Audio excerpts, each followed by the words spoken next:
அதனால் ரெண்டு விஷயங்கள் நம்ம பெரியவங்க சொல்கிறாங்க.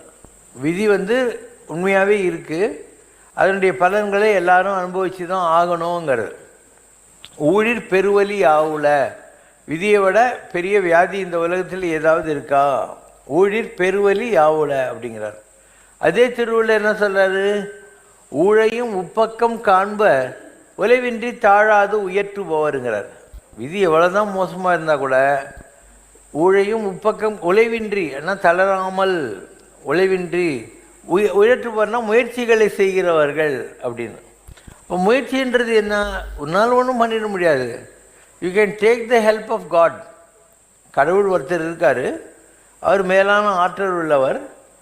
இஃப் யுவர் டியர்ஸ், கண்ணிலிருந்து கண்ணீர் கொட்டணும். அப்போ கடவுளுடைய காது இங்கே தாங்குது. நீ ஆகாசுக்கு போய் கடவுளை பிடிக்க வேண்டியதில்லை. காரைக்கால் அம்மையார் சொன்னால், உன்னை வானத்தான் என்றார், உன்னை ஏதோ ஆகாசில் இருக்குன்னு எல்லாம் சொல்லிட்டு இருக்காங்கப்பா. யானும் என் நெஞ்சத்தான் என்பேன், நீ எனக்குள்ளே உட்காந்துன்னு இருக்க, நீ ஆகாசில் இல்லைன்னு எனக்கு நல்லா தெரியும். மனத்தகத்தான் வாய்மையலான் மனதானே மனதில் நின்ற கருத்தானே உன் விக்கிரமும் ஒன்றழியாமல் என் நெஞ்சக பாச்சுவற்றின்பால் எழுதி கொண்டேன். கடவுளே, என்னுடைய நெஞ்சு பால் மாதிரி கள்ளங்கப்படி இல்லாத இருக்குது, உன்னுடைய மகிமைகள் எல்லாம் நான் எழுதி வச்சுன்னு உட்காந்துன்னு இருக்கேன்னு அர்த்தம் இருக்குது.